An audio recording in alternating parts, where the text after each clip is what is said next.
Good morning, good afternoon, or good evening, whatever it is where you happen to exist in the world. I got a memory this morning of one of my newsletters, one of my editions from my newsletter or issues from 2022, 1st of April 2022. I was writing this newsletter for about a year, for those of you who know, I have more than a handful of subscribers, but I apologize that I have neglected it this past year, and I have mentioned it a few times that I've been wanting to bring it back, but it's just fallen by the wayside, but not intentionally. So the plan is still to bring it back, and I thought that it might actually be quite nice to go revisit them and record them. So, because I know not everybody finds it easy to read as well, as in reading is not an easy thing for some people, and to maybe perhaps put it onto a Patreon or something like that. Anyway, for now, I just thought the memory came up. It was the third one I did, 2022, and it was called Straight as the Crow Flies. And I am listening to all of these crows chattering around behind me, as well as some seagulls and a few other chirpers. And I thought, well, why not start with this one? Had to make a couple of minor changes, like tiny edits, because each, for those of you who don't know, my Invisible Black Moon Musings newsletter is not strictly based on the moon at all, but I do it at each new moon, and I will describe that because I have a little pre-ramble at the beginning of each issue anyway, so I can read it with a little bit more clarity there. But sometimes there are special phenomena happening with the moons that I talk about at each month at the beginning. But it was a new moon this time 2 years ago, and for those of you who do or don't know, we've had pretty massive changes this last few weeks as well. We had a pretty intense, well, at least over on my tarot page you can see a little bit about my reflections from the recent new moon. Then we've had the equinox, and then a full moon, which was a partial lunar eclipse, not visible in all parts of the world, but nevertheless, biggie. So I call this my monthly lettery thing. Invisible Black Moon Musings comes from my name, Vanessa Isabel Black, or Visible Black, which is my other name and performance artist name.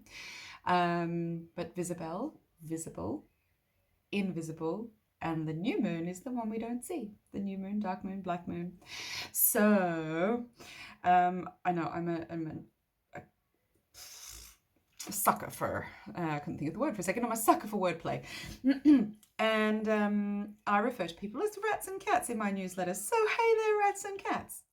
If you're new to this space, this is a monthly new moon letter from me to you, where I dive down myriad rabbit holes and muse on what I find, and you are so very welcome to this cozy corner of the internet.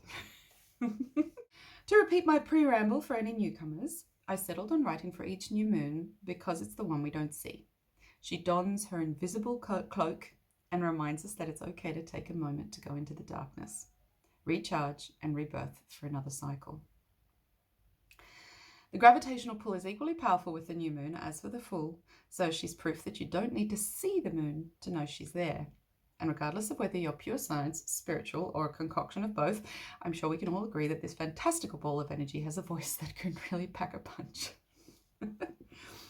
So please, take a seat, engage brain portals, and set your expectations to anything goes. On to the musing of the month. Straight as the crow flies. I wasn't quite sure where to start with this month's musing, despite having an endless and at times rather noisy brain vault, and even a list of particular musings I believe to be muse-worthy for those more frozen days. In short, the last full moon, known by many names, including the crow moon, fell within a couple of days of the equinox and was visible as a partial eclipse in some parts of the world.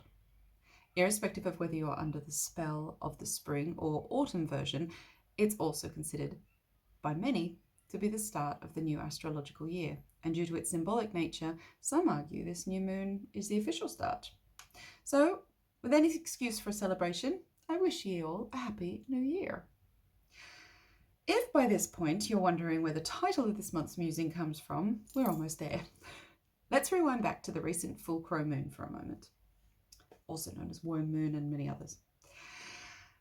Now, I don't know about you, but I'm rather partial to the crow and its guttural groan. We're lucky enough to have a small roost of the hooded kind living somewhere nearby. No, we haven't found it yet, and yes, we've tried. So throughout the winter I've watched them fly one way at dawn and the other at dusk, with their ominous yet comfortingly chatty caws. Apparently one reason for the name of this moon is that as the weather warms, you hear them a little more as they announce the end of winter, as well as the obvious call for a mate.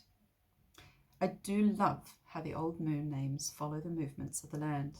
It's such a lovely way to connect. And this leads us to the idiom, straight as the crow flies. It's thought to have derived from their historical use as a navigational tool on ships, and is unofficially attributed to an early 19th century text made better known in Charles Dickens' Oliver Twist, until it wangled its way into our common language. The full quote is, "We cut over the fields at the back, with him between us, straight as the crow flies, through hedge and ditch." Now, crows don't literally fly straight, but the idiom tells us that they know their path and follow it in the most direct line possible, pausing when necessary, checking for danger, and calling out to your mates now and then to share info or simply let them know you're alive. Of course, for we human folk down on the ground, the straight line is not often possible. The good old Dickens quote says, "through hedge and ditch," a clear message that for us, the straight path often entails thorns and mud and clambering out of a seemingly never-ending succession of holes. But what does the metaphor tell us? I think it's fairly safe to say we all have a tendency to choose the hard path from time to time, depending on your stubbornness meter. But I also think we're more often subjected to the harder path against our will or expectations. The resilience we're capable of in these times can be incredible, but the consequences are an entirely other thing. Imagine the possible power, however, in the moment we choose to dive through those hedges and brambles. What then? What if we set the intention first? Acknowledge we might still be cut and bruised, but this time we understand the behaviour and purpose of a brambly hedge, instead of fighting it and letting its branches and thorns engulf us. There's always respite in the clearings of the fields, so perhaps we can learn to ride the waves of the land. I suppose what I'm talking about is instinct. It's pretty safe to say a lot of us have forgotten how to follow our instinct, or perhaps more aptly, we've forgotten how to listen to it or trust it, let alone follow it. A slight digression, but one I'm going to go down anyway because it's my musing and I feel like it. It regards witches. The witches flew on their own direct and instinctual path. I'm not talking Disney witches or even the assumed devil-worshipping ones, but the ones outcast for who they were. The women outcast for who they were. She might not actually fly, but she flew in the face of danger repeatedly. She took risks every day by her knowledge of medicine and healing, trusting her intuition and speaking out. She was not going to compromise her life for the expectations of society, and for years she was punished for it. End digression. So, with this new moon of new beginnings, remember that it goes hand in hand with endings. At a time when day and night are of equal length, equinox, the liminal nature of the spring-autumn equinox is a perfect time to celebrate the dead, what is dead or what needs to die, as it represents the transition from one state to another. In many cultures, thresholds are the space between two worlds, the direct line between 2 points perhaps. As the crow flies, there's a wistful, sad beauty in the impermanence of things, and grieving is an important part of that. But life is a cycle, and the moon is a constant reminder of that. Trust your instincts, and consider how it might be able to fly straight once in a while, on purpose. Next time you hear or see a crow, look up and follow the line, especially if you find yourself stuck in a ditch. Pause, reflect, check in, repeat. Thank you for being here with me for one of my new musics. See you by the dark of the next new moon, where I'll dive down a whole new rabbit hole. If you enjoyed this episode, as the podcasters say, you can actually donate a little coffee, or should we call it moonshine? It's funny. I don't really want to drink moonshine. I think don't think I could handle it.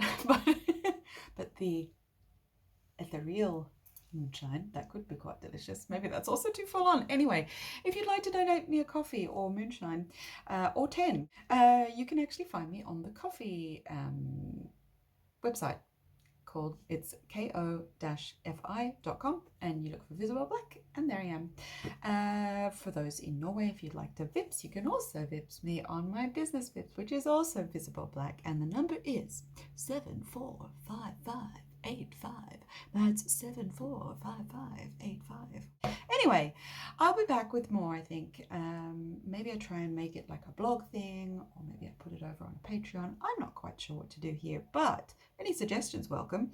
I really enjoy doing this. I love story time. I love reading out loud. I love the fact that I'm reading my own words, which is my own my words and thoughts that I'm sharing because. So anyway, have a wonderful rest of this, whatever it is that you're celebrating over this long weekend. And yeah, see you later down another rabbit hole. Fare thee well.